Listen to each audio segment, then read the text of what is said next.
اعوذ باللہ من الشیطان الرجیم بسم اللہ الرحمن الرحیم۔ عزیزان من، آج مارچ 1974 کی 3 تاریخ ہے اور درس قرآن کریم کا آغاز سورہ ہود کی 61ویں آیت سے ہو رہا ہے، 11/6:1۔ سابقہ اتوار درس کا ناغہ رہا۔ یہ کانفرنس کی وجہ سے تجدید یادداشت کے لیے عرض کر دوں کہ سورہ ہود میں اقوام سابقہ کی داستانیں پیش ہوتی چلی آ رہی ہیں، ایک کے بعد دوسری۔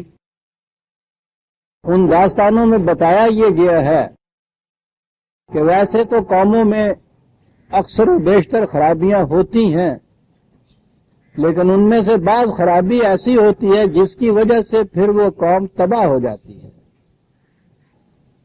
تو قرآن کریم ان اقوام کے ان جرائم کو نمایاں طور پہ سامنے لاتا ہے جس کا نتیجہ ان کی تباہی ہوتا ہے۔ اور جیسا کہ اب آپ کو معلوم ہے، یہ داستانیں محض تاریخ کی کہانیاں نہیں ہیں۔ وہ کہتا یہ ہے کہ یہ اٹل اصول اور قوانین ہیں غیر متبدل۔ جو قوم جس ملک میں جس زمانے میں اس قسم کا نظام اپنے ہاں رائج کرے گی، جس کا ذکر ان مختلف اقوام کی داستانوں میں وہ ہمارے سامنے لاتا ہے، وہ قوم تباہ ہو کر رہے گی۔ یہ ہے وہ فلسفہ تاریخ کا جو قرآن نے پیش کیا ہے کہ کچھ اصول اور قوانین چلے آ رہے ہیں، جہاں بھی ان کی خلاف ورزی ہوگی نتیجہ تباہی ہوگا۔ جو قوم اس کے مطابق اپنا نظام مرتب کر لے گی، رائج کر لے گی، اس کا نتیجہ خوشگواریاں ہوگا۔ یہ ایک ابدی قانون ہے، یہی فلسفہ تاریخ ہے جو قرآن نے پیش کیا۔ پہلے حضرت نوح علیہ السلام اور ان کی قوم کا ذکر آیا تو جو جرائم نمایاں طور پر سامنے لائے گئے، ان میں پہلا یہ تھا کہ ان کے ہاں طبقاتی تقسیم تھی۔ معاشرے میں جو لوگ چھوٹے چھوٹے کاروبار کرتے تھے، یہ کام کاج کرنے والے لوگ، وہ انہیں بڑی ذلت کی نگاہ سے دیکھتے تھے۔ وہی جنہیں ہم بھی اب کمی یا کمین کہتے ہیں، وہ انہیں یہ سمجھتے تھے۔ اور یہ بڑے بڑے لوگ تو بڑے بڑے کون ہوئے کہ جو کچھ کام نہ کریں اور عیش اڑائیں۔ کیا معیار ہے بڑے ہونے؟ لیکن بہرحال یہ تھا نظام جو ان کے ہاں رائج تھا، اور اس کے خلاف حضرت نوح علیہ السلام نے انہیں ایک پیغام انقلاب دیا تھا کہ معاشرے میں اگر اس قسم کی ناہمواریاں پیدا کرو گے تو تباہ ہو جاؤ گے، غرق ہو جاؤ گے۔ انہوں نے نہ مانا، قوم تباہ ہو گئی۔ پھر اگلی چیز یہ بتائی تھی کہ تم اپنے اور بیگانے کا معیار خون کا رشتہ یا نسل میں مشترک ہونا قرار دیتے ہو۔ یہ ایک بڑی اہم چیز ہے، نسلی اعتبار سے آگے چل کر میں آؤں گا جہاں قرآن اس کو خاص طور پہ لاتا ہے تو عرض کروں گا کہ نسل کو کتنی اہمیت دی انسانوں نے۔ ایک تو یہ تھا نا کہ ایک خاندان نے اپنے آپ کو بڑا بنا لیا، یا ایک قوم کے اندر بعض برادریوں نے اپنے آپ کو بڑا اونچا سمجھ لیا۔ تو اگلی چیز یہ تھی کہ دنیا میں بعض نسلوں نے اپنے آپ کو بڑا اونچا سمجھ لیا۔ تو داستان حضرت نوح علیہ السلام میں یہ جو چیز تھی کہ وہ اپنے اور بیگانے کا رشتہ خون کا رشتہ قرار دیتے تھے، ہم قبیلہ ہونا، ہم خاندان ہونا، ہم نسل ہونا، خون مشترک ہونا، اسے وہ اپنا قرار دیتے تھے، اور جو جن کا خون میں اشتراک نہیں ہوتا تھا، قبیلے میں اشتراک نہیں ہوتا تھا، انہیں وہ بیگانہ سمجھتے تھے۔ قرآن نے اس غلط خیال کی تردید کی، خود حضرت نوح سے کہا کہ تیرا بیٹا جو ایمان اور عمل صالح میں تیرا شریک نہیں ہے، وہ تیرے اپنوں میں سے نہیں ہے، بیگانوں میں سے ہے۔ اور یہ چھوٹے چھوٹے درجے کے لوگ جنہیں کہا جاتا ہے، یہ اگر ایمان اور تقوی میں تمہارے شریک ہیں، یہ تمہارے اپنے ہیں اور وہ تمہارا بیگانہ ہے۔ تو جسے قومیت کا معیار آج کہا جاتا ہے، قرآن نے پہلے نبی کی داستان میں پہلی اہم چیز یہ بتائی کہ قومیت کا معیار وطن، زبان، رنگ، نسل کا اشتراک نہیں، ایمان کا اشتراک ہے۔ ایمان کے اشتراک میں اگر حبش کا بلال بھی مشترک ہے تو وہ عرب کے فاروق اعظم کا ہم قوم ہو سکتا ہے، اور اگر اس کا اشتراک نہیں تو پھر ابو لہب اور ابو جہل بھی دوسری قوم کے فرد ہوتے ہیں، اس قوم کے فرد نہیں جسے امت محمدیہ کہا جاتا ہے۔ پہلے نبی کے قصے میں دو باتیں سامنے ہمارے ہیں۔ اس کے آگے قوم عاد کا قصہ آیا، اس میں یہ کہا گیا کہ وہ لوگ علم و بصیرت میں بہت آگے تھے، سمع اور بصر اور فؤاد ان کو حاصل تھا، بڑے بڑے محلات بناتے تھے، لیکن کیفیت یہ تھی کہ معاشرہ نظام استبداد پر مبنی، وہ بطش شدید سے پکڑتے تھے، غریب کو، کمزور کو، مظلوم پہ ہاتھ ڈالتے تھے تو اس کی ہڈیاں توڑ کے رکھ دیتے تھے، اس کے خون کا آخری قطرہ تک نچوڑ کے رکھ دیتے تھے، اور اپنے بڑے بننے کا ان کو اس قدر ذوق اور لالچ تھا، چاؤ تھا کہ وہ اپنی ہمیشہ کی زندگی اس دنیا کے اندر ثابت کرنے کے لیے بڑی بڑی یادگاریں بناتے تھے، لیکن قرآن کہتا ہے کہ یادگاریں ایسی بناتے تھے جن کی افادی حیثیت کچھ نہیں ہوتی، یوں ہی مینار کھڑا کر دیا، لاٹھ بنا دی۔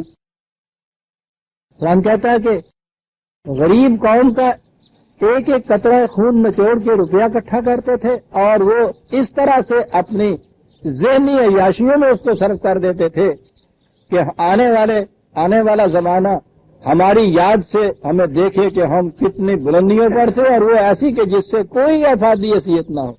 یہ نہیں تھا کہ اس روپے سے اسپتال بنا دیں اور اس کا ہی نام اپنے نام پہ رکھ دیں، چلیے کچھ لوگوں کو فائدہ تو ہوا، کہا کہ نہیں، یہ کچھ نہیں کرتے تھے، وہ ایسی چیزیں بناتے تھے کہ جن کا کوئی افادی فائدہ نہیں ہو۔ تو کہا کہ استبداد کا نظام جو یعنی شکنجے سے غریب کا گلا گھونٹ لے اور اس طرح سے ان کی کمائی کو لے کر اپنے ذہنی عیاشیوں کے اندر صرف کرنا شروع کرے، کہا کہ وہ قوم نہیں بچ سکتی۔ اب تیسری قوم ہمارے سامنے آتی ہے، یہ ہے قوم سمود۔ وَإِلَىٰ ثَمُودَ أَخَاهُمْ صَالِحًا، قوم سمود کی طرف اسی قوم کا بھائی بہن صالح وہ مبعوث ہوئے۔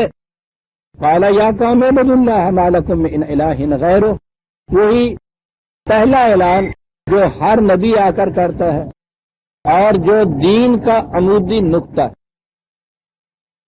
اقتدار اور اختیار کسی انسان کو حاصل نہیں، اس لیے کسی انسان کی محکومیت نہیں کی جا سکتی، کسی انسان کو حق حاصل نہیں ہے کہ وہ اپنا حکم دوسروں پر چلائے۔ اقتدار صرف خدا کا ہے، خدا کے جو احکام وحی کی روح سے نبی کو ملتے ہیں، ان قوانین اور احکام کی محکومی در حقیقت خدا کی عبودیت، کسی انسان کے قانون کے، انسانوں کے بنائے ہوئے قوانین، خواہ وہ ایک فرد کا ہو جیسے ملوکیت میں ہوتا تھا، یا انسانوں کے کسی گروہ کا ہو جیسا کہ اب جمہوریت نظام میں ہوتا ہے، جمہوری نظام میں ہوتا ہے، خاص دنیا کے انسان بھی اکٹھے کیوں نہ ہو جائیں۔ قرآن کا اصول یہ ہے کہ انسانوں کو یہ حق حاصل نہیں ہے کہ دوسرے انسانوں پر اپنا حکم چلائیں، خواہ اس کا نام قانون ہی کیوں نہ قرار دے۔ قوانین ابدی خدا کی طرف سے ملتے ہیں، وہ وحی کی روح سے، انبیاء کی وساطت سے آتے ہیں، ان کی اطاعت یہ ہے حکومت کا فریضہ، خود بھی وہ ان کی اطاعت کریں اور دوسروں سے بھی ان کی اطاعت کرائیں، یہ ہے صحیح نظام حکومت۔ اس لیے ہر نبی پہلا فقرہ آ کے یہ کہتا تھا کہ عبد اللہ ما لکم من الہ غیر، خدا کی محکومیت اختیار کرو، اس کے سوا حق کے اقتدار کسی اور کو حاصل نہیں ہے۔ اس کے بعد آگے وہ بات چلتی ہے، ہوا انشأکم من الارض، اس زمین میں اس نے تمہیں اٹھا کھڑا کیا ہے۔ ویسے یہ نہیں کہ زمین کے اندر سے پیدا کرنا ہوتا ہے، الارض ملک کو کہتے ہیں جس میں کوئی قوم بستی ہے، اس ملک کے اندر کسی کا سروقامت کھڑے ہو جانا صاحب اقتدار ہونے کو کہا جاتا ہے. اس ملک میں اس نے تمہیں صاحب اقتدار بنایا ہے. وَاسْتَعْمَرَكُمْ فِيهَا، اور تمہاری آبادی بڑی خوشحال ہے، فارغ البال ہو، یہ چیز بھی حاصل ہے تمہیں. فَاسْتَغْفِرُوهُ ثُمَّ تُوبُوا إِلَيْهِ إِنَّ رَبِّي قَرِيبٌ مُجِيبٌ. ابھی یہاں وہ جرم نہیں بنایا گیا ان کا جن کی طرف توجہ مبذول کرانی ہے. کہا یہ کہ تم تباہیوں کی طرف جا رہے ہو، اپنے خدا سے حفاظت طلب کرو. حفاظت طلب کرنے کا طریقہ یہ ہے کہ یہ اپنا خود ساختہ نظام اور جس روش پہ تم چل رہے ہو اسے چھوڑو، خدا کی طرف جانے والے راستے پہ چلو. تم جو قوانین اس نے دیے ہیں، جو نظام اس نے دیا ہے، اس نظام کی اطاعت کرو. اس طرح سے تمہیں حفاظت مل جائے گی، جسے مغفرت کہا جاتا ہے. آنے والی تباہی سے تم محفوظ ہو جاؤ گے. یاد رکھو یہ بات نہیں کہ تم اپنی اس سرکشی میں بہت دور نکل گئے ہو. تو اب جو میں کہتا ہوں کہ لوٹو اپنے خدا کی طرف سے، تم کہو کہ نہیں صاحب ہم تو اس سے بہت دور چلے آئے ہیں، اب لوٹ کے بھی اس تک کیسے پہنچیں گے. اس نے کہا کہ یہ بات نہیں ہے. وہ ہر جگہ قریب ہوتا ہے، ہر پکارنے والے کی پکار کو سنتا ہے. یہ نہ کہو کہ تم خدا سے بہت دور چلے گئے ہو. یہ ایک خاص خصوصیت ہے پیغام خداوندی کی کہ وہ وجود اس وقت کے کہ جب کسی کی تباہی اس کے سامنے ہی نہ آ کھڑی ہو کبھی مایوس نہیں ہونے دیتا. وہ کبھی یہ نہیں کہتا کہ ہاں تم لوگ تو بہت دور نکل گئے اس سرکشی میں، اب تمہارے بچنے کی کوئی صورت نہیں ہے. وہ آخری لمحہ تک یہ کہتا ہے کہ اب بھی تم بچ سکتے ہو، اب بھی تمہیں حفاظت مل سکتی ہے. توبوا الیہ، اس روش کو چھوڑ کر اس کا بتایا ہوا طریقہ جو ہے اس کے اوپر چل نکلو. وہ قریب مجیب، بہت قریب ہے اور تمہاری پکار کا جواب دیتا ہے. یہ چیز میں نے جب یہ سورہ بقرہ میں یہ بات آئی تھی تو وہاں میں نے تفصیل سے عرض کیا تھا، جہاں یہ تھا کہ اذا سألک انی عبادی قل انی قریب اجیب دعوت الداعی اذا دعان، کہ جب میرے بندے تجھ سے میرے متعلق پوچھیں تو کہو کہ میں بہت قریب ہوں ان کے، ہر پکارنے والے کی پکار کا جواب دیتا ہوں. ضمن میں پھر اسے دوہرا دوں کہ خیال یہ پیدا ہوتا ہے کہ صاحب ہم تو سینکڑوں مرتبہ خدا کو پکارتے ہیں، پکار دیا ہے ہم نے، ہمیں تو اس کا جواب کبھی نہیں ملتا. یہاں وہ کہتا ہے کہ ہر پکارنے والے کی پکار کا جواب دیتا ہوں میں نے عرض کیا تھا کہ خدا سے کچھ پوچھنا، دریافت کرنا، اس کی طرف سے جو جواب ملنا ہے وہ جو اس نے اپنا کلام اور اپنی وحی دے رکھی ہے یہ اس سے جواب ملتا ہے. خدا کی وحی کے اندر یہ چیز موجود ہوتی ہے کہ زندگی کے کی ہر احتیاج کے متعلق، زندگی کے ہر اہم مسئلہ کے متعلق جب بھی تم پوچھتے ہو کہ اس میں مجھے کیا کرنا چاہیے، خدا کی کتاب اس کے جواب دیتی ہے. یہ ہے جو جواب خدا کی طرف سے ملتا ہے. یہ نہیں ہے کہ ہر فرد جو اپنے طور پہ خدا کو پکارتا ہے خدا اس کی پکار کا جواب اسے انفرادی طور پر دیتا ہے. اور ختم نبوت کے بعد تو اب پھر نبی بھی کوئی نہیں ہے، اس لیے کسی خاص نبی کو بھی اس طرح سے جواب نہیں دیتا. وہ سلسلہ ختم ہوا. اب اس کے بعد خدا نے جو جواب دینا تھا اس کا مجیب ہونا جو ہے وہ اس کی کتاب کا مجیب ہونا ہے. اب اس کے بعد یہ ہے جو جس چیز کی بھی تم احتیاج کرو، زندگی کے دوراہے پہ کھڑے ہو کر جو کچھ بھی تم پوچھنا چاہو یہی پوچھنا چاہو گے نا کہ صحیح راستہ کون سا ہے. وہ کہا کہ تم پوچھو اور تم دیکھو کہ کس طرح میری کتاب تمہیں اس کا جواب نہیں دیتی. یہ ہے مان عزیزان من، نہ کہ وہ جو ذہن میں ہمارے ہاں یہ ہے کہ خدا سے دعا کرو، خدا ہر دعا کو قبول کرتا ہے. اور جب کہا جاتا ہے کہ صاحب ہم تو گڑ گڑا کر اور کھڑا کر روتے ہوئے چیختے ہوئے اپنی اس قدر مصیبت کے اندر اس کو پکار پکار کے تھک گئے، نہ اس نے جواب دیا نہ مصیبت ہی رفع ہوئی، تو پھر یہ کیا ہے جب وہ کہتا ہے کہ میں ہر پکارنے والے کی پکار کا جواب دیتا ہوں. اس کا کوئی جواب ان کے پاس نہیں بن پڑتا. بس یہ کہہ کے آگے بڑھ جاتے ہیں کہ میاں سمجھ لو کہ ٹھیک ہے اس کی مصلحت کا تقاضا کچھ ایسا ہی تھا. اگر مصلحت کے تقاضے کے مطابق اس نے کرنا ہے تو پھر ہمارے پکارنے کا فائدہ کیا ہے؟ پھر مصلحت کے مطابق کرتا رہے. ہمیں جو کہا کہ جب میرے بندے تجھ سے پوچھیں تو کہو میں قریب ہوں، ہر پکارنے والے کی پکار کا جواب دیتا ہوں، تو ہمیں بتاؤ کہ کیسے جواب ملتا ہے؟ تو جواب یوں ملتا ہے عزیزان من، اس کی کتاب کو جب آپ کلام اس کا سمجھ لیتے ہیں، اس کی باتیں اس میں ہیں۔ جب ایک عبد مومن اس قرآن کو پڑھتا ہے وہ خدا اس سے باتیں کر رہا ہوتا ہے۔ اب یہ جو آ جاتے ہیں مدعی مخاطبہ اور مکالمہ خداوندی کے، کہ خدا ان سے تو باتیں کرتا ہے الگ الگ، اور پھر باقی بندوں سے نہیں باتیں کرتا۔ اس نے تو کہا تھا کہ ان سے میرے بندوں سے جب وہ میرے متعلق پوچھے، وَإِذَا سَأَلَكَ عَنِّي عِبَادِي، یہ سارے بندے تمہارے جو ہیں میرے متعلق پوچھیں تو ان سے کہو کہ میں بہت قریب ہوں اور ان کی ہر پکار کا جواب دیتا ہوں۔ اب ان کی پکار کا تو جواب نہیں ملتا، اور درمیان میں یہ مدعی آ جاتے ہیں صاحب، ہم خدا کے مقرب ہیں۔ اس نے کہا تھا میں ہر بندے کے قریب ہوں، یہ کہتے ہیں نہیں ہم مقرب ہیں، تم بہت دور۔ اور اس کے بعد وہ کہتا ہے کہ میں ہر پکارنے والے کی پکار کا جواب دیتا ہوں، یہ کہتے ہیں کہ نہیں صاحب وہ ہم سے صرف باتیں کرتا ہے، تم سے نہیں باتیں کرتا۔ تم نے اگر اس سے کچھ پوچھنا ہو بات کرنی ہو تو ہم سے کہیے، ہم اس سے بات کر کے پھر تمہیں جواب دیں گے۔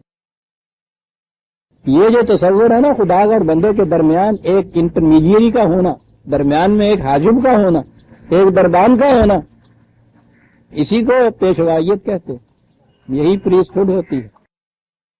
یہ عام انسانوں اور خدا کے درمیان ایک حاجب، پھر سفارشی بن کے کھڑے ہو جاتے ہیں۔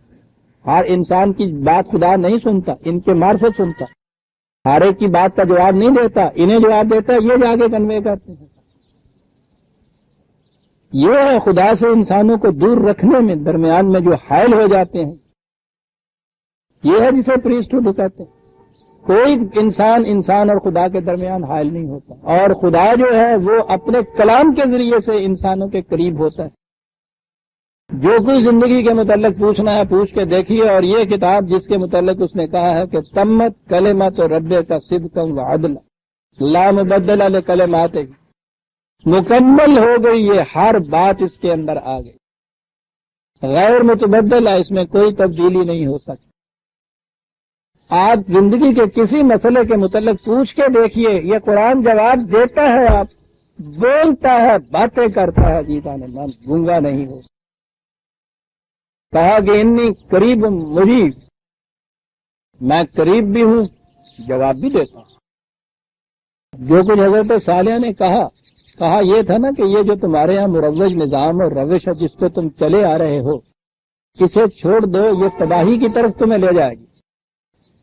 بڑی عجیب بات آگے آتی ہے، قالوا یا صالح قد کنت فینا مرجوا قبل ھذا، کہا کہ صالح، کہا کہ ہم تو تم سے بڑی بڑی امیدیں باندھے بیٹھے تھے۔ تو نظر آتا ہے کہ یہ نبی جس کو بنایا جاتا تھا وہ قبیلے یا قوم کا بڑا ممتاز فرد ہوتا تھا۔ نبوت سے پہلے ہی اس کے متعلق کتنا عجیب یہ لفظ ہے کہ ہماری تو بڑی امیدیں تمہارے ساتھ وابستہ تھیں، تو کسی اونچے آدمی کے ساتھ ہی امیدیں وابستہ ہوتی ہیں نا۔ بلند صلاحیتوں کا انسان، ان میں سے ابھرتا ہوا انسان جس کے ساتھ امیدیں وابستہ ہوں، ہونے والے نبی کی زندگی قبل نبوت بھی عزیزان من ایسی پاکیزہ ہوتی، ایسی بلند ہوتی ہے، وہ ذہنی اعتبار سے بھی بڑا اونچا ہوتا ہے، سیرت کے اعتبار سے بھی بڑا بلند ہوتا ہے۔ نبی اکرم صلی اللہ علیہ وسلم کو نبوت سے پہلے تمام قبائل نے امین کہہ دیا تھا نا۔ ہر شخص اپنی امانتیں حضور کے پاس لا کے رکھ کے جاتا تھا، بینک تو اس زمانے میں ہوتے نہیں تھے۔ الامین جب کہا جاتا تھا اس سے مراد محمد ہوتے تھے، ابھی رسول اللہ تو تھے نہیں آپ، اور یہی چیز ہوتی جو رسول اللہ صلی اللہ علیہ وسلم نے جب دعویٰ کیا نبوت کا، انہوں نے کہا کہ نہیں تم غلط کہتے ہو، جھوٹ کہتے ہو۔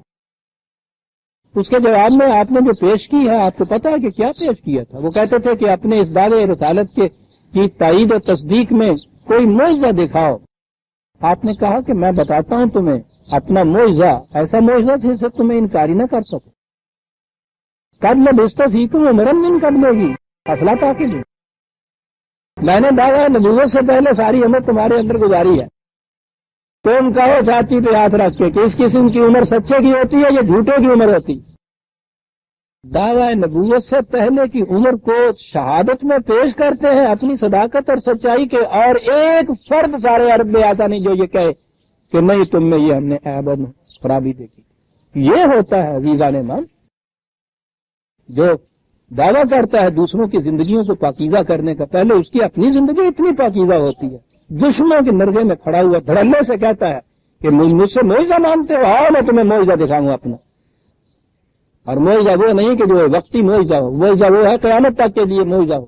1400 سال سے بڑے بڑے دشمن اسلام کے اور حضور کے بڑے بڑے حریف سب کچھ کر کے انہوں نے دیکھ لیا کہ حضور کی زندگی کے اندر کہیں سے کوئی کسی قسم کا داغ کسی کو نظر آئے، کہیں نظر نہیں آیا، سفیدہ سحر کی طرح نمود ہے اس زندگی کی ساتھ۔ قد لبثت فیکم عمرا من قبلہ ہی دعویٰ کرنے کے بعد تو یہ جھوٹے جو ہوتے ہیں وہ بھی پھر اس قسم کی احتیاط برتتے ہیں کہ صاحب کچھ ایسی بات نہ ہونے پائے یہ کہیں کہ اس قسم کا ہے۔ دعوے سے پہلے خود نبی کو بھی ایک دن پہلے علم نہیں ہوتا کہ میں نبی ہونے والا ہوں۔ قرآن کہتا ہے تم اس سے پہلے جانتے ہی نہیں تھے ایمان کیا ہوتا ہے، کتاب کس کو کہتے ہیں۔ تو وہ یہ نہیں تھا کہ وہ بننے والا نبی اپنے آپ کو تیار کر رہا تھا، اس لیے وہ بہت محتاط واقع ہوا تھا کہ نہ صاحب میں نے تو یہ کل کو کہنا ہے، اس لیے مجھے یہ نہیں کہنا چاہیے، اندر جو بیمہ کرے باہر نہ یہ کچھ کہنا چاہیے۔ قد لبثت فیکم عمرا من قبلہ، میں نے اس دعوے سے پہلے، جبکہ اس دعوے کا تصور تک بھی میرے ذہن میں نہیں تھا، تمہیں بھی پتا ہے، تمہارے اندر میں نے اپنی زندگی بسر کی ہے۔ کہو یہ میری زندگی میری صداقت کی دلیل ہے یا نہیں؟ ابو سفیان نے ہرقل کے دربار میں جا کے بھی اس کی شہادت دی، گیا تھا حضور کے خلاف مدد مانگنے کے لیے، ہرقل بڑکانے گیا تھا اس کو یہ کہہ کے کہ ہم تو ایک طرف رہے، وہ تو عیسائیت کے بھی خلاف ہے، وہ تو حضرت عیسیٰ کو بھی وہ نہیں مانتا جو تم مانتے ہو، تو اس لیے مشترکہ دشمن ہے تمہارا اور ہمارا، یہ کہنے کے لیے گیا ہے وہ وہاں۔ اور وہ اس سے پوچھتا یہ ہے کہ میں تو اسے جانتا نہیں ہوں، تم بتا رہے ہو کہ تمہارے اندر سے اس نے یہ دعویٰ کر دیا، وہ کہاں کا رہنے والا تھا، کہیں باہر سے آیا تھا تمہارے یہاں؟ انہوں نے کہا نہیں ہمارا اپنا ہی ہے، بھائی بھتیجا، اپنی قوم سے اپنے قبیلے سے۔ تو کہا اس نے پوچھا یہ کہ تمہارے اندر وہ رہا ہے اس سے پہلے، اس کی زندگی کے متعلق تم کیا چاہتے ہو؟ سوچیے عزیزان من، اور پھر عربوں کا کیریکٹر بھی اس سے نظر آتا ہے۔ اس کے خلاف مدد لینے گیا ہے، وہ ڈائریکٹ کوشچن کرتا ہے، اور یہ ہے معجزہ کہ ہرقل کے دربار میں ابو سفیان کہتا ہے کہ اس کی زندگی میں تو ہم نے کوئی خرابی آج تک نہیں دیکھی۔ تو اس نے یہ کہا کہ یہ نفسیاتی طور پہ ناممکن ہے کہ ایک شخص 40 سال ایسی سچائی میں گزارے اور ایک ہی رات کے بعد اتنا بڑا جھوٹا ہو جائے، نہیں ہو سکتا وہ جھوٹا۔ اس نے یہ کہا کہ اگر غائبانہ ایمان کوئی ہوتا ہے تو میں اس کی صداقت پر ایمان لاتا ہوں، ہو سکتا ہے کہ سامنے آئے تو میں ویسے ہی ایمان لے آؤں، تم چلے جاؤ ایسے شخص کے خلاف میں نہیں مدد دے سکتا۔ یہ ہوتی ہے پاکیزہ زندگی۔ ہر نبی کے متعلق یہ کہا قالا یا صالح قد کنت فینا مرجوا قبلہ، صالح تمہارے ساتھ تو بڑی بڑی امیدیں وابستہ تھی، ہماری امیدیں یہی تھی نا کہ تم ہمارے اس مذہب کو بڑا کامیاب بناؤ گے، دور دور تک پھیلاؤ گے، ہمارے معبودوں کا بول بالا کرو گے، وہ جس قسم کی روش میں چلے آئے تھے۔ تو یہ تمہیں کیا ہو گیا؟ تنہانا ان نعبد ما یعبد آباؤنا، ارے تمہارے آباء و اجداد، ہمارے آباء و اجداد جن کی پرستش کرتے چلے آ رہے تھے، جس روش پہ چلے آ رہے تھے، تم نے اسی کی مخالفت شروع کر دی تھی، تم سے تو بڑی امید ہے وقت کی ہماری۔ کیا بات ہے قرآن، کیا بات، دونوں پہلو سامنے آ گئے، پہلی زندگی نبی کی کہ بڑی امیدیں وابستہ تھی، اگلی زندگی کے اسلاف اور آباء کی جو روش چلی آتی ہے اس کے خلاف سب سے پہلا احتجاج اٹھ کے یہ کرتا ہے۔ حالانکہ جو اس سے پہلے کتنا امیدوں کا مرکز تھا، اگر وہ اسلاف کے مسلک کے اوپر ہی چلتا رہتا تقلیداً تو وہ تو صاحبزادہ صاحب تو بچپن میں بن گیا تھا وہ، اور اس کے بعد تو پھر پیر جی کے بعد سب سے پہلے پیر کی مسلک میں بیٹھا ہوا ہوتا یہ شخص، تقلید میں تو کچھ کرنا نہیں پڑتا۔ لیکن نہیں، جسے خدا کی طرف سے صداقت ملتی ہے، بینات ملتے ہیں، اس کی روش یہ نہیں ہوتی ان نعبد ما یعبد آباؤنا واننا لفی شک مما تدعونا الیہ مریب، جو کچھ تم کہتے ہو ہمیں اس کے سچے ہونے میں بڑا ہی شک ہے، اور شک ایسا ہے جس سے ہمارے دل میں بڑا اضطراب پیدا ہو گیا، جو اضطراب پیدا ہو گیا۔ اس لیے کہ یہ اتنی بڑی صلاحیتوں کا انسان جو مخالفت کرے ان کی، اور وہ سمجھتے تھے کہ ہم میں اتنی قابلیت ہے نہیں کہ جو اس کا جواب دے سکے، اس لیے شک بھی ہوا اور اضطراب بھی پیدا ہوا کہ صاحب یہ بات بڑی مشکل کی آ بڑی ہے۔ اس سے پہلے سورہ اعراف میں بھی یہ واقعہ آ چکا ہے، وہاں اس قوم کے متعلق بھی یہ کہا گیا ہے کہ بڑی خوشحال قوم تھی، 7/74 7/74 بَوَّاكُمْ فِي الْأَرْضِ تَتَّخِذُونَ مِنْ سُهُولِهَا قَصُورًا وَتَنْحِتُونَ الْجِبَالَ بُيُوتًا، کھلے میدانوں کے اندر محلات بناتے تھے، پہاڑوں کو کاٹ کاٹ کے اس میں قلعے بناتے تھے۔ یہ کیفیت تھی اس قوم کی۔ وہ یہ قومیں ایسے ہی نہیں تھا جو ہمارے ذہن میں ہے کہ یوں ہی وحشی سی قومیں تھیں، جنگلی سی قومیں تھیں، اس دور کی بڑی مہذب قومیں تھیں۔ اور اب تو جوں یہ آرکیالوجیکل ڈپارٹمنٹ والے تحقیقات کرتے چلے جاتے ہیں، حفریات والے کھدائیاں کر رہے ہیں، پرانی تہذیبوں کی دبی ہوئی بستیوں کو نکال رہے ہیں، وہ بتا رہے ہیں کہ پہلے دور کے یہ انسان تہذیب میں بہت آگے چلے گئے ہوئے۔ یہی ہے وہ قومیں جن کا ذکر قرآن کرتا ہے، کوئی وحشی اور جنگلی قومیں نہیں ہیں۔ یہ کیفیت فاذکروا آلاء اللہ ہے، یہ خدا کی دی ہوئی نعمتیں اور قوتیں، ان کو اپنے سامنے لاؤ۔ اور آگے ہے وہ بات، وَلَا تَعْثَوْا فِي الْأَرْضِ مُفْسِدِينَ، ملک میں ناہمواریاں نہ پیدا کرو۔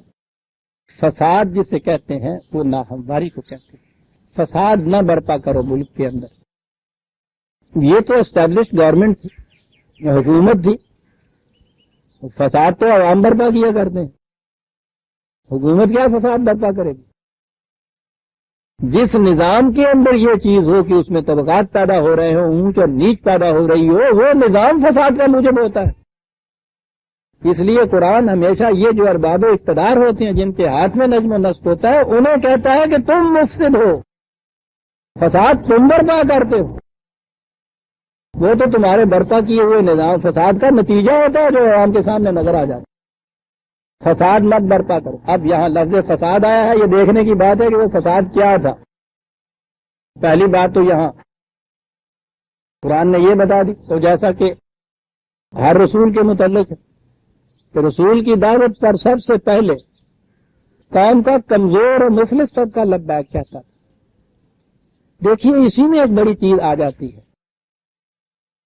کہ یہ داعیان انقلاب آتے اس لیے تھے کہ انسانوں کے غلط نظام نے انسانوں کو جو کچل کے رکھ دیا جاتا تھا، اور وہ اس قسم کے طبقات بنا لیتے تھے کہ ان کو ہمیشہ نیچے رکھتے تھے اور کچلتے رہتے تھے۔ یہ ان ضعیفوں کو ابھارنے کے لیے آتا تھا یہ انقلاب۔ کہا یہ کہ قال الملأ الذین استکبروا من قومہ للذین استضعفوا لمن آمن منہم اتعلمون ان صالحا مرسل من ربہ۔ بڑی عجیب چیز، اگر صالح سے بات کرتے تھے تو ان کی باتوں ان کے اعتراض کا تو جواب نہیں بن پڑتا تھا۔ اب اس کے بعد وہی ٹیکنیک جو ہر دور کا مفسد نظام کرتا ہے کہ یہ جو ان کے ساتھ جانے والی جماعت تھی، اس جماعت کے اندر کسی طرح سے وسوسے پیدا کے۔ قرآن کہتا ہے کہ یہ ادھر سے تو الگ ہو گئے، وہی الملأ الذین، یاد ہوگا آپ کو جو میں نے بتایا تھا، ہر رسول کی مخالفت اس طبقے کی طرف سے ہوتی تھی، وہ جن کے برتن بھرے ہوئے ہوتے تھے، جنہاں دیا کوٹھیاں جی دانے ہوں سن، پنجابی جن کہنے یہ انہوں نے کیا کیا؟ اگر صالحہ کو تو چھوڑ دیا، وہ جو ان کی جماعت کے لوگ تھے نا، ان کے اندر چلے گئے۔ اب جا کے نہایت ناصح مشفق بن کے ان کے پوچھتے یہ ہیں کہ یار ایمانداری سے بتاؤ کہ تم واقعی سچ مچ سے سچا سمجھتے ہو جی اس کے ساتھ ہو رہے ہو، یا کوئی اور ہے اس میں، کوئی اور بات ہے؟ اب دیکھتے ہیں یہ وسوسہ اندازی کس قسم کی، گھنٹوں لگا رہے ہیں، وسوسے پیدا کر رہے ہیں ان کے دلوں کے اندر۔ واقعی تم اس کو سچے دل سے سچا مانتے ہو؟ تم جو اس کی طرف آ لی ہو، وہ سچا ماننے والے جو تھے وہ کون سی ایسی سازش تھی جو یہ نبی کرتا ہے؟ یہ تو کسی قسم کی 420 نہیں کرا، جن کا کیریکٹر اتنا اونچا ہے انہوں نے یہ کرنا کیوں؟ سیدھی کھلی بات ہوتی تھی۔ اس لیے اس طرح درپردہ سازشیں کرنے سے بھی کچھ نہیں یاد آتا تھا ان کے۔ وہ ان کو بتاتے تھے کہ ہاں بھائی ہم تو سچا ہی سمجھتے، اب وہاں سے مایوس ہو جاتے تھے۔ بات کیا تھی جسے فساد کہا گیا ہے؟ اب آ گیا وہ تیسرا جرم یا وہ تیسری قوم جس کے جرم کبیرہ کے متعلق کہا کہ اس سے وہ قوم تباہ ہوگی اور اس سے ہر وہ قوم تباہ ہوگی جس کے ہاں یہ نظام ہوگا۔ دیکھیے عزیزان ایمان، وہ غلط نظام کیا تھا جسے فساد کہا گیا اور جس کا نتیجہ تباہی بتایا گیا۔ کہا یہ کہ ان لوگوں کی معیشت کا مدار غلہ بانی پہ تھا، یہ بھیڑیں پالنا، مویشی پالنا۔ اس دور میں ابھی یہ انڈسٹری تو ہوتی نہیں تھی، زراعت میں بھی اتنی ترقی نہیں ہوئی۔ مویشی پالنا بہت بڑا معیشت کا مدار ہوتا تھا۔ مویشی پالنے کے لیے چراگاہوں کی ضرورت ہوتی، اس میں چشمے ہوتے ہیں، ان چشموں کی ضرورت ہوتی۔ قرآن کہتا ہے کہ وہ جو ان کے بڑے بڑے لوگ تھے، وہ سرداران قوم جنہیں کہا جاتا ہے،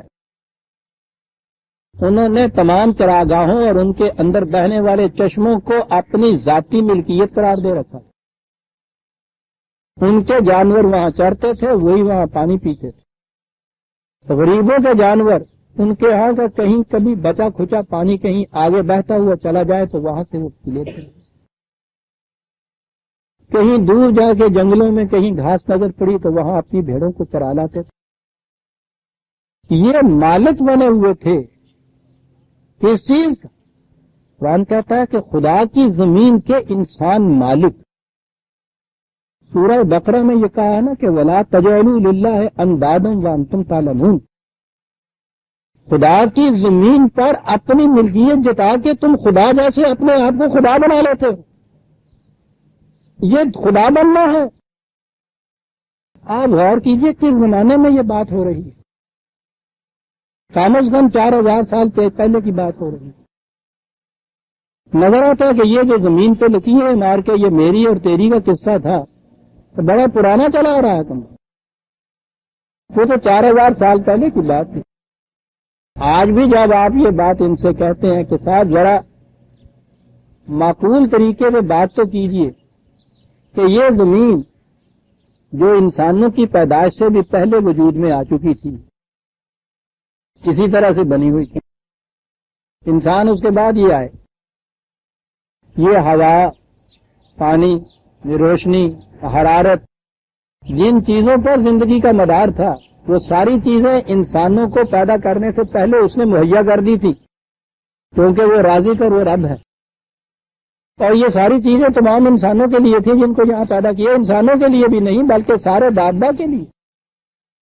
وَمَا مِن دَابَّةٍ فِي الْأَرْضِ إِلَّا عَلَى اللَّهِ رِزْقُهَا، کوئی ذی حیات ایسا نہیں ہے کہ جس کا رزق کے بندوبست خدا نے نہیں کر دیا ہوا۔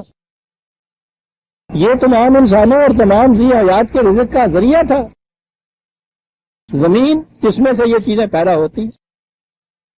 کسی کی ذاتی ملکیت میں یہ آ کیسے سکتی ہے؟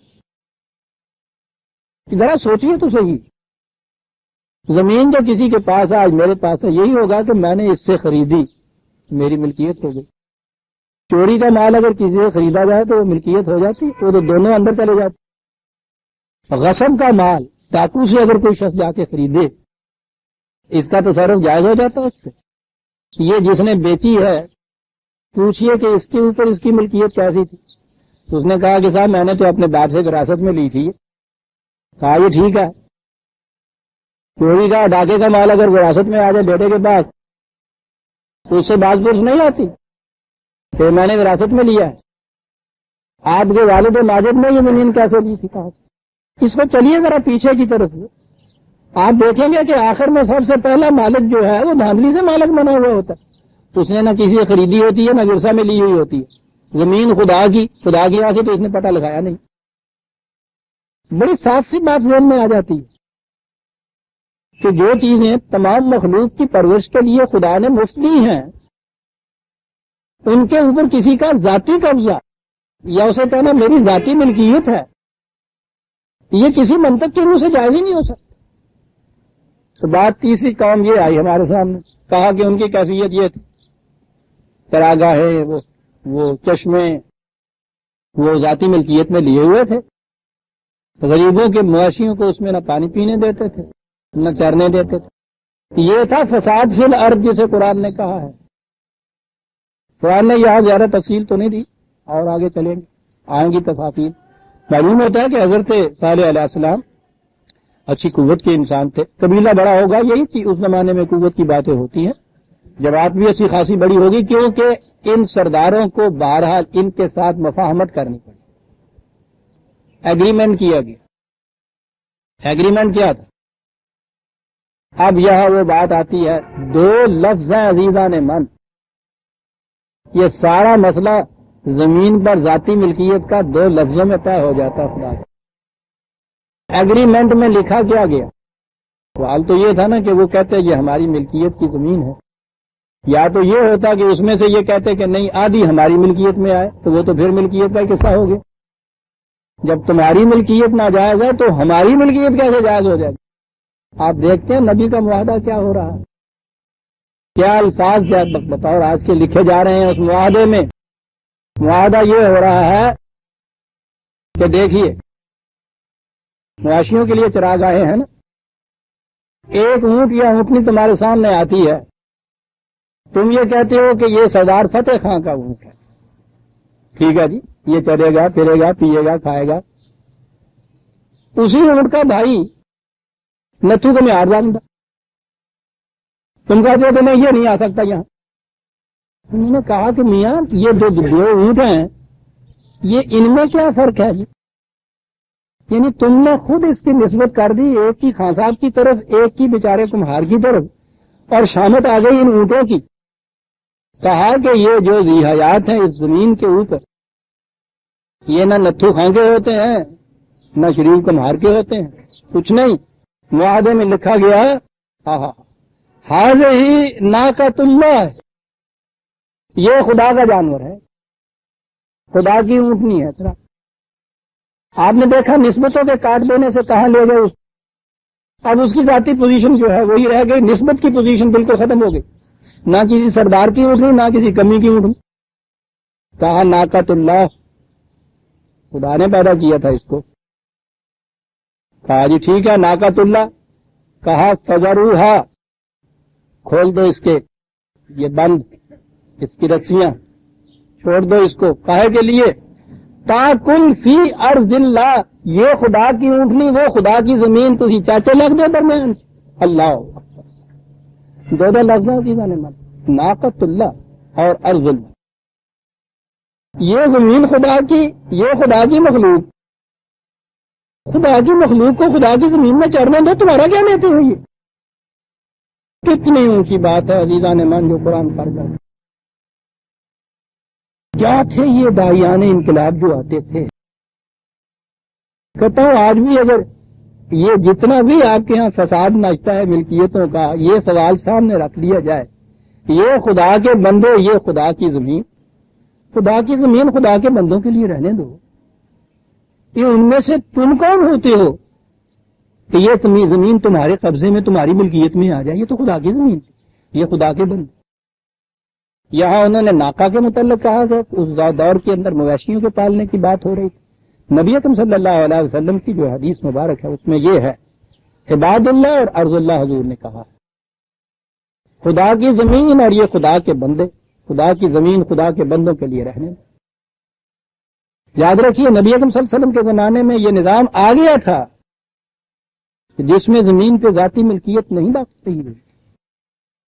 ہو ہی نہیں سکتا کہ ایک نبی آئے اتنا بڑا انقلاب لے کے. تو پہلے نبی کے متعلق یہ قرآن میں موجود ہے کہ یہ بات تو 4000 سال پہلے سے شروع ہو گئی.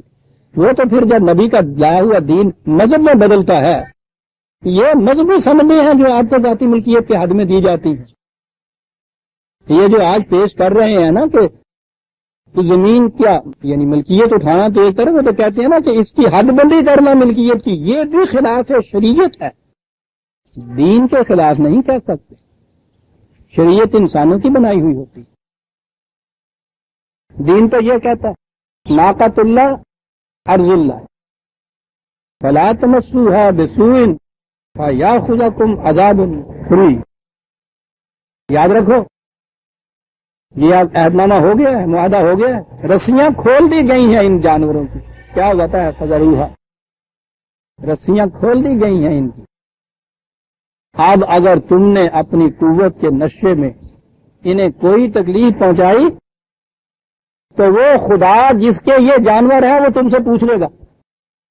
کیا بات، ابھی تک تو یہ بات تھی نا کہ یہ بیچارے یہ جلا ہے، کمہار، پکے، چھوٹے چھوٹے غریب رے، چھوٹے چھوٹے ذمہ دار کاشتکار، یہ ان کے مویشی ہوتے تھے کہ یہ تم سمجھتے تھے کہ یہ ان کے جانور آ گئے، مار مار کے ان کو ہکا دیا۔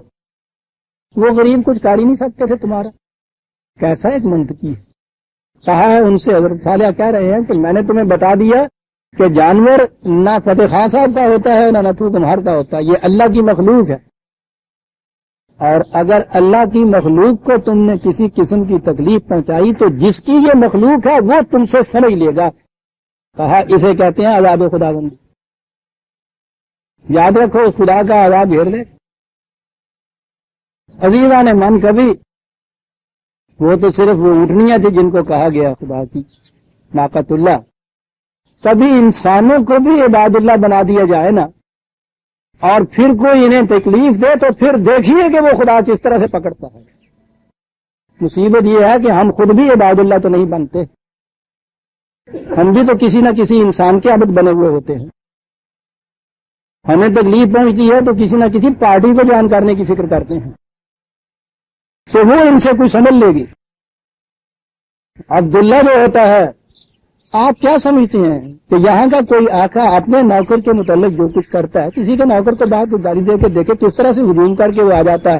عزیزان من، خدا کا اب جو ہے اور اسے کوئی تکلیف پہنچائے اور خدا بیٹھا ہوا دیکھتا رہے کہ کچھ نہ کہے، وہ اس قابل ہی نہیں جو ایسا کرے کہ اس کو آقا کہا جا سکے۔ وہ بڑا غیور واقعہ ہوا، لیکن وہ اپنے آپ کو کا وعدہ دیا جاتا ہے۔ وہ بھی اگر اسے ناقۃ اللہ نہ کہتے، ان انسانوں کے ہی وہ معاہدے میں لکھا جاتا، پھر بات انسانوں میں ہی رہتی۔ اور فرمایا آپ نے بات کہا جاتا اس کی، خدا کی حفاظت لینی ہے تو خدا کی حفاظت کے تلے تو آؤ پہلے۔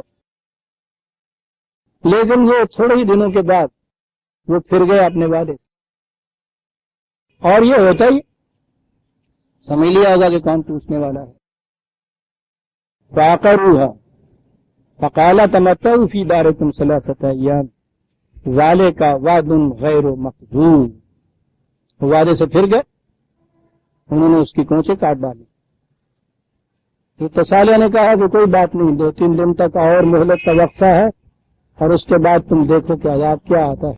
میں یہ چیزیں اس سے پیش تک بڑی شرح بس سے بیان کر چکا ہوں کہ یہ جسے ہم کہتے ہیں عذاب آتا ہے وہ کیا چیز ہوتی ہے، اس کا اعمال سے کیا تعلق ہوتا ہے۔ یہ تو جو غلط نظام ہوتے ہیں انسانوں کے، ان کے پیدا کردہ فطری نتائج ہوتے ہیں جن کو ہم عذاب اور تباہی کہتے ہیں۔ آسمان سے پتھر نہیں برسا کرتے، یوں سیلاب ایسے نہیں آ جایا کرتے بستیوں میں۔ خدا کا عذاب یہ اس وقت بنتا ہے جب انسانوں کے غلط نظام کے نتائج کی شکل میں یہ چیزیں آتی ہیں۔ بہرحال یہ چیز بڑی تفصیل سے آ چکی ہوئی ہے آپ کے سامنے، یہاں تو اتنا ہی کہا فَلَمَّا جَاءَ أَمْرُنَا نَجَّيْنَا صَالِحًا وَالَّذِينَ آمَنُوا مَعَهُ بِرَحْمَةٍ مِنَّا وَمِنْ خِزْيِ يَوْمَئِذٍ۔ جب وہ مہلت کا وقفہ گزر گیا، وہ غلط نظام، اس کے آنے والے غلط نتائج، تباہ کن نتائج و عواقب اس درجے پہ پہنچ گئے کہ جہاں سے پھر واپس نہیں جا سکتے۔ وہ آخری لمحہ جو مہلت کا ہوتا ہے وہاں تک پہنچ جاتے ہیں۔ اس کے بعد پھر خدا نے صالح اور ان کے ساتھ جو ان کی جماعت تھی ان کو محفوظ رکھا اس عذاب سے۔ اس عذاب میں ایک چیز یہ بھی آئی، خزی یومئذ، رسوائی اس دن کی۔ اب یہ دیکھیے کہ یہ قرآن نے عذاب خداوندی کو رسوا کن عذاب بہت کچھ کہا۔ اللہ خزین فی الحیات الدنیا، وہ تو آیت سورہ بقرہ کی میں نے کہی تھی 2/85، کہ کیا تم چاہتے ہو اس نظام کے کسی ایک حصے کے اوپر تو عمل کرو اور دوسرے سے انکار کر دو، تو جو کوئی بھی تم میں سے یہ کرے گا، ایسا کرے گا، اس کا نتیجہ اس کے سوا کچھ نہیں ہوگا کہ اللہ خزین فی الحیات الدنیا و یوم القیامت یردون الی اشد العذاب، اس دنیا کی زندگی میں ذلت اور خواری بھی ہوگی۔ تو خدا کا عذاب جو ہے، جسے تباہی کہتے ہیں، بربادی کہتے ہیں، ایک تو ٹھیک ہے، یہ طبی طور پہ جسے استخلاص قومی اس نے کہا ہے، ایک قوم کی جگہ دوسری قوم آ جاتی ہے، اس کے ساتھ خزین فی الحیات الدنیا، ذلت اور مسکنت جسے قرآن نے کہا، ذلیل ہو جاتی ہے وہ قوم۔ سب سے بڑا عذاب خدا کا یہ ہے، کوئی قوم ذلیل ہو، اور اس سے بھی بڑا عذاب یہ کہ اپنی نگاہوں میں خود اپنے آپ کو ذلیل محسوس کرنے لگ جائے۔ خدا نے انہیں اس ذلت سے بچا لیا، اس رسوائی سے بچا لیا۔ ان ربک هو القوی العزیز، بڑی قوتوں والا، بڑے غلبے والا ہے۔ خدا کا مکافات عمل کا قانون جو ہے، ابھی میں عرض کروں گا، 3 الفاظ میں بات کہی ہے قرآن نے۔ وَأَخَذَ الَّذِينَ ظَلَمُوا الصَّيْحَةُ فَأَصْبَحُوا فِي دِيَارِهِمْ جَاثِمِينَ، ان لوگوں کے اوپر وہ تباہی آئی، بے حص و حرکت، ان گھروں کے اندر پڑے رہ گئے۔ کَلَّمْ يَغْنَوْا فِيهَا، اور اس طرح سے وہ بستیاں اجڑی گویا ان میں کبھی کوئی رہا ہی نہیں تھا۔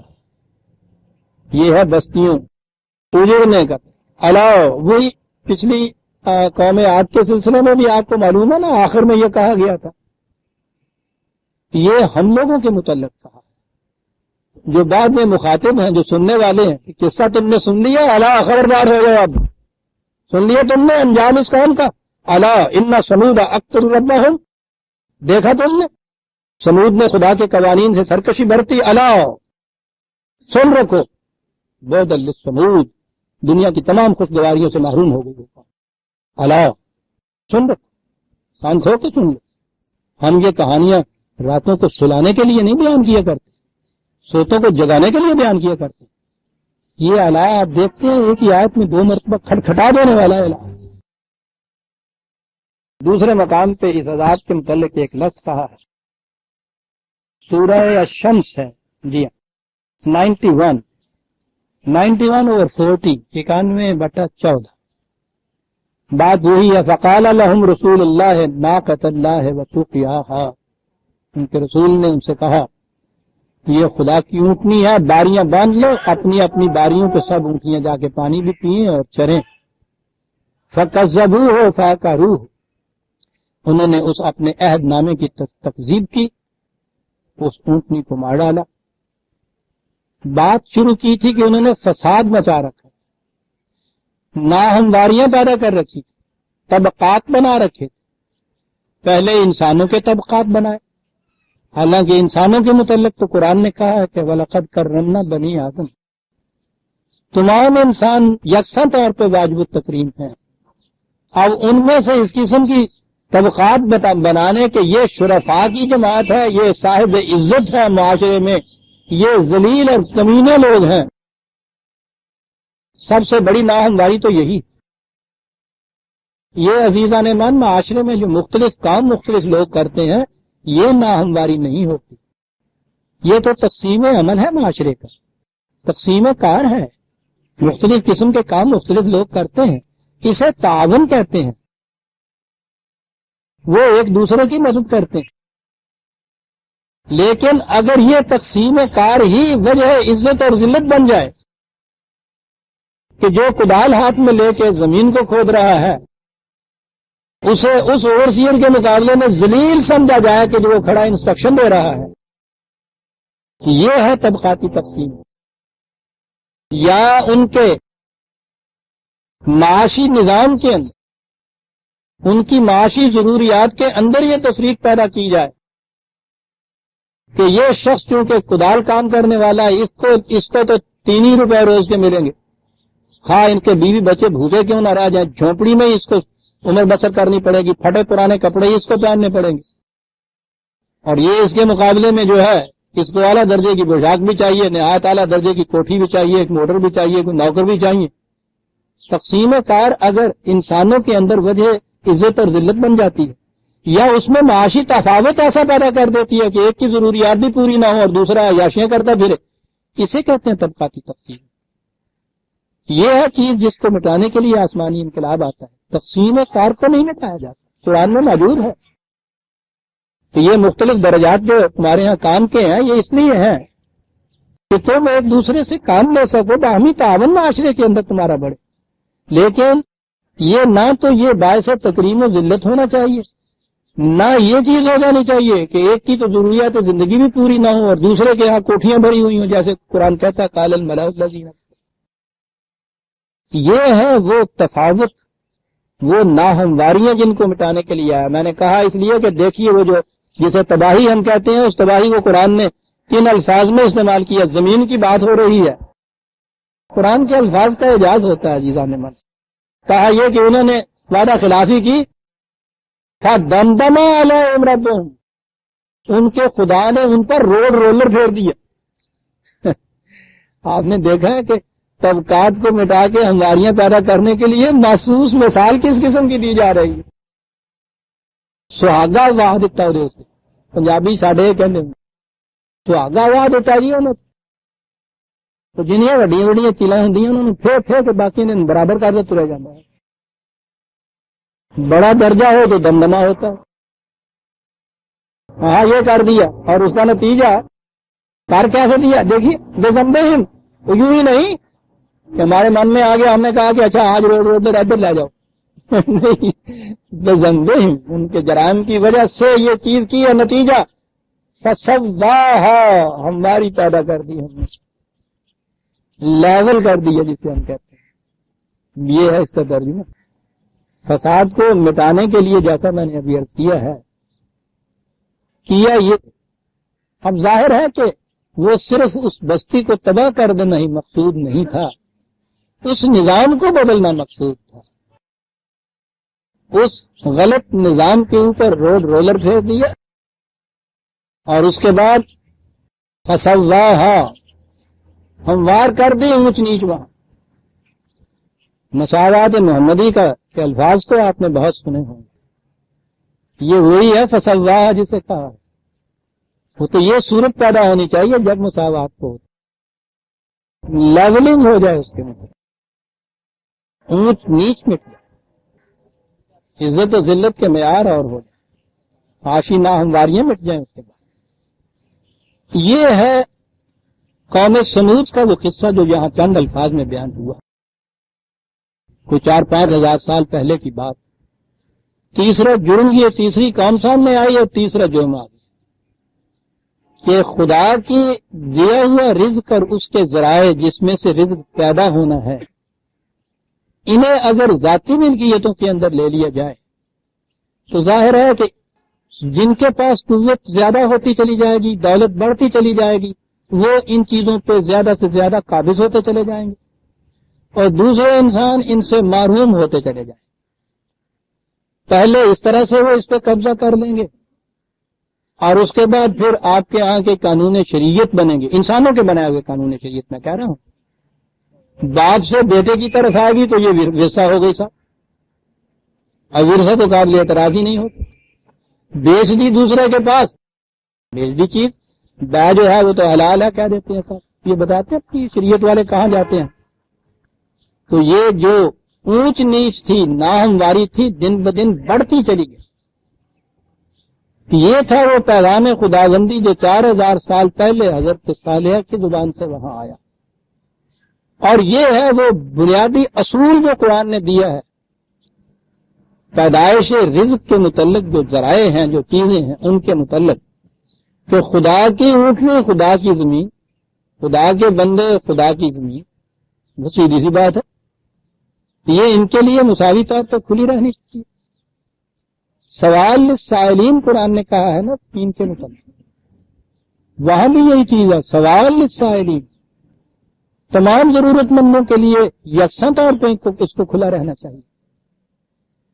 میں کہہ یہ رہا تھا، باتیں تو یہ 4000-5000 سال پہلے کی، آپ دیکھ رہے ہیں کہ یہ وہ ابدی حقائق ہیں کہ جن کی تکذیب باطل کا نظام قائم کرنے والے انسان ہمیشہ کرتے چلے آئے، خدا کے انقلاب لانے والے پیغام پر اس کو مٹاتے چلے گئے، صحیح نظام کو قائم کرنے کی دعوت دیتے چلے گئے۔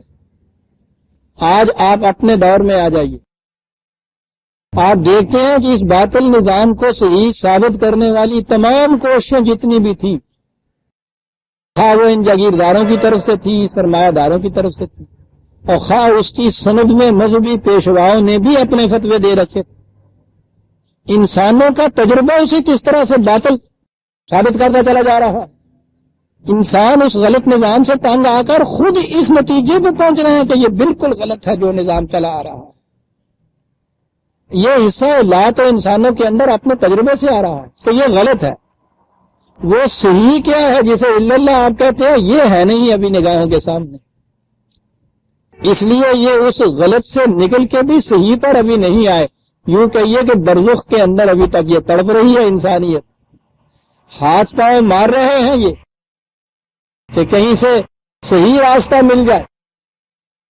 یہ ذمہ داری تھی اس قوم کی کہ جو وارث تھی اس کتاب اللہ کی، لیکن یہ عجیب تاریخ میں تماشا ہم نے دیکھا ہے کہ جب بھی وہ باطل کے نظام کی تکذیب کرنے والے صحیح نظام کے دعوت دینے والے آتے ہیں، ان کی سب سے زیادہ مخالفت وہ کرتے ہیں جو مذہب پرست طبقہ ہوتا۔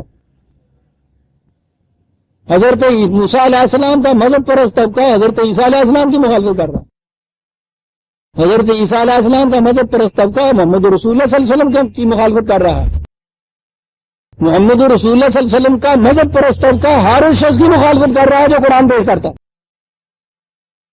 یہ ویسٹڈ انٹرسٹ ہے، یہ مفاد پرستی ہے، اور مفاد پرستی کی سب سے سہل ترین اور سب سے زیادہ گھناؤنی شکل مذہبی پیشوائیت ہوتی ہے۔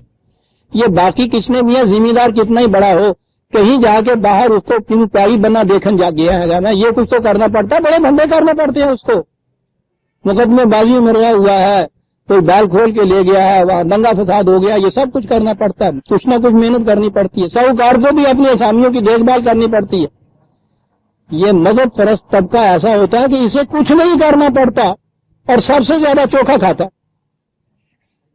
یہ عجیب قسم کی سرمایہ، یعنی سرمایہ کے بغیر سرمایہ داری ہو رہی، سرمایہ کا محاصل مل رہا ہے بغیر سرمایہ کے، کچھ انویسٹ نہیں کیا، نالے گوڑے تم دینے آم۔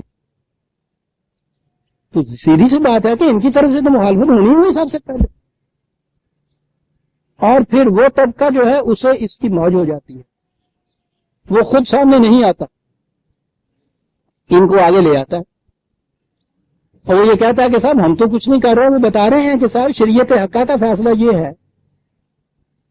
آپ حیران ہوں گے، جس زمانے میں یہ ہے نا یتیم پوتے کو دادا کی وراثت سے ورثہ نہیں ملتا، یتیم جو ہو گیا یعنی اس کا باپ چونکہ نہیں ہے، لاوارث اور یتیم ہے، آپ کو پتا ہے یہ آپ کی شریعت حقہ کا یہ فیصلہ، یعنی ان کی حقہ کہ اگر کسی ایک بچے کا باپ فوت ہو جائے اس کی دادا کی زندگی میں تو وہ یتیم رہ جاتا ہے۔ جب یہ دادا مرتا ہے نا، اس کی لاکھوں روپے کی جائیداد ان کے حصے میں آ جاتی ہے جن کا باپ زندہ ہے۔ یہ جس کا باپ مر گیا نا، اس کو کچھ نہیں ملتا اس میں سے۔ آپ سوچ سکتے ہیں کہ اس قسم کا کوئی نظام خدا دینے والا ہے، بالکل قرآن کے خلاف۔ میں نے اس کے خلاف جس زمانے میں آواز اٹھائی، وہ آئلی قوانین جس زمانے میں بن رہے تھے، تو میں تو اس زمانے کا سب سے بڑا کافر ہوا ہوں نا۔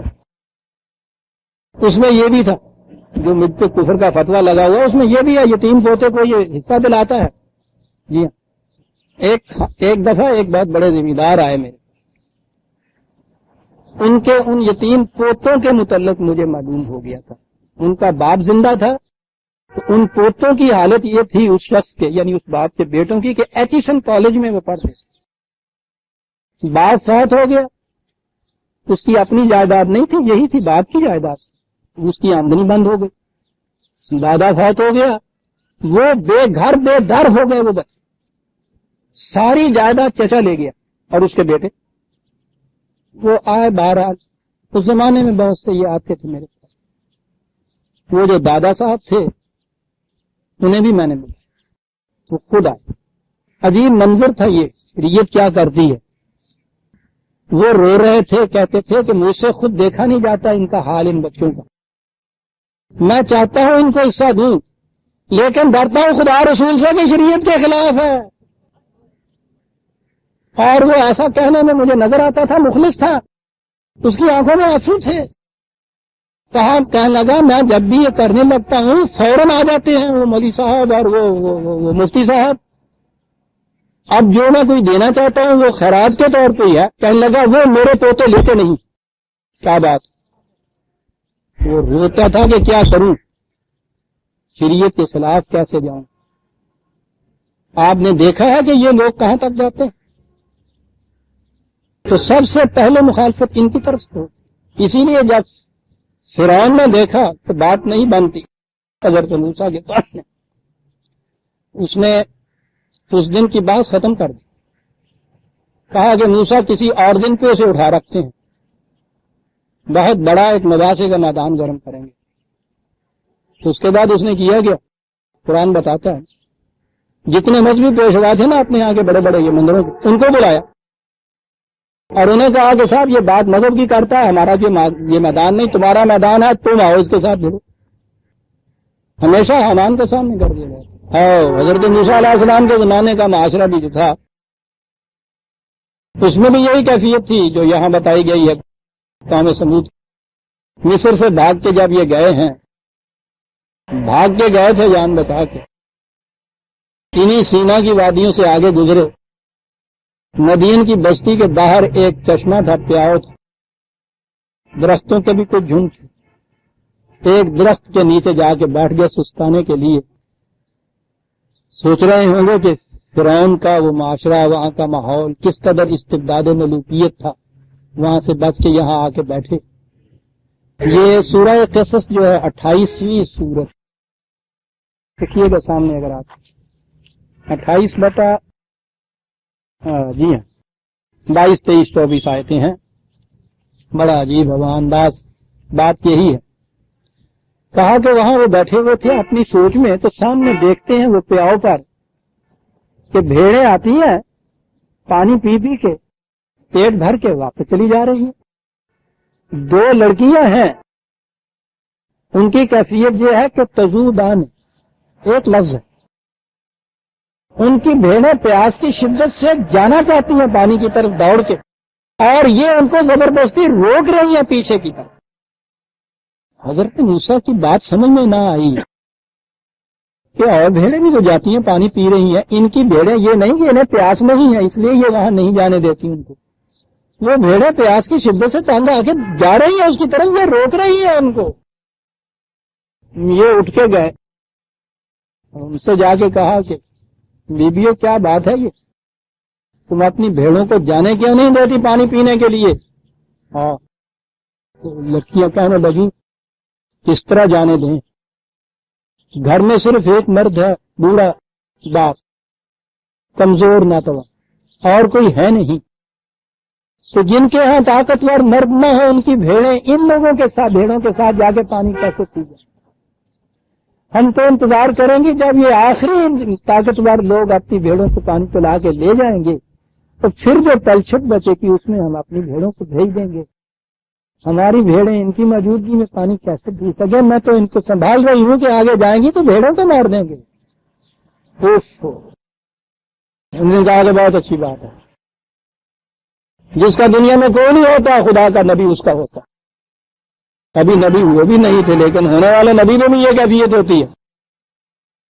تھے تو کبھی آخر آگے بڑھے، کس کی ضرورت تھی جو سامنے آ جاتا. تگڑا کوئی بھی ہوئے وہ تو سامنے کوئی ہونا ہی نہیں ہے.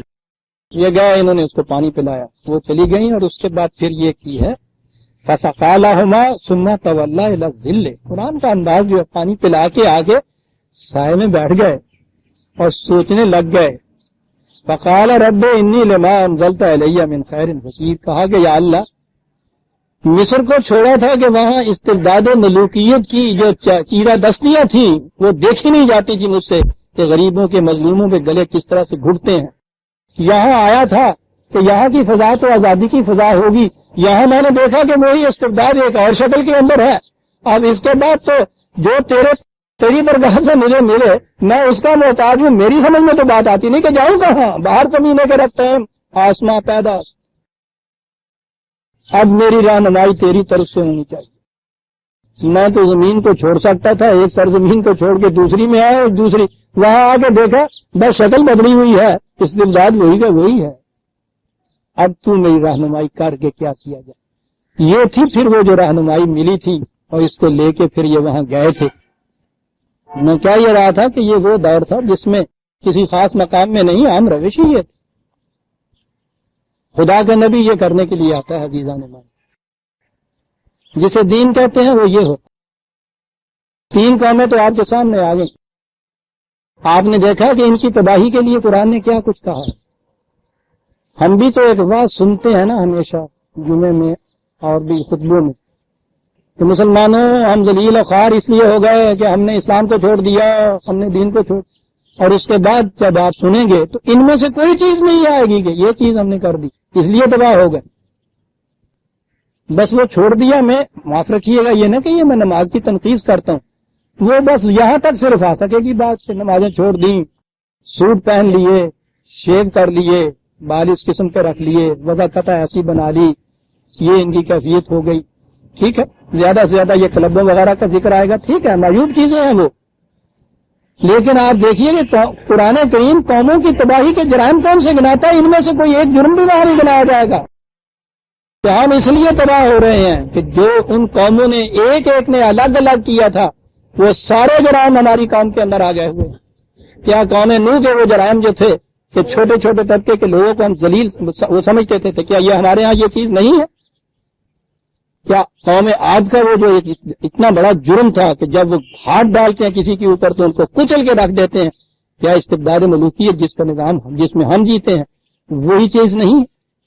کیا یہ قوم سمود کی کیفیت کہ خدا کی زمین خدا کے بندوں کے لیے کھلی ہوئی نہ رکھی جائے، کیا یہی جرم نہیں ہے جو ہم یہاں نہیں ہم کرتے؟ یا آج ساری دنیا کے اندر ہمارے ہاں نہیں ہو رہا؟ جرائم یہ ہے جس سے قومیں تباہ ہوتی ہیں۔ اب تباہی کے لیے یہ بتا رہے ہوتے ہیں کہ نہیں صاحب آسمان سے پتھر تو نہیں گرتے، وہ خزیون یوم جو قرآن کہتا ہے کہ ذلت اور مسکنت سب سے بڑا عذاب ہے جو آیا کرتا ہے۔ خدا نے لباس الجوع والخوف کہا تھا نا کہ سب سے بڑا عذاب ہمارا یہ ہوتا ہے کہ کوئی قوم ہر وقت ڈرتی رہے اور بھوک ہو۔ سوچئے تو صحیح کہ یہ عذاب خدا کا آیا ہوا ہے یا نہیں؟ اور اس کی وجوہات یہ ان قوموں کی جو داستان ہے وہ ہے جو قرآن بیان کرتا ہے۔ یہ ہے وہ اسباب عزیزان مان ہمارے زوال کے، ہماری تباہی اور بربادی کے۔ یہ پرانی قوموں کی داستانیں نہیں ہیں، یہ تو آج بھی اسی طرح سے تر و تازہ ہے، زندہ و شائندہ۔ یہ جرائم ہیں جن کی وجہ سے قومیں تباہ ہوتی۔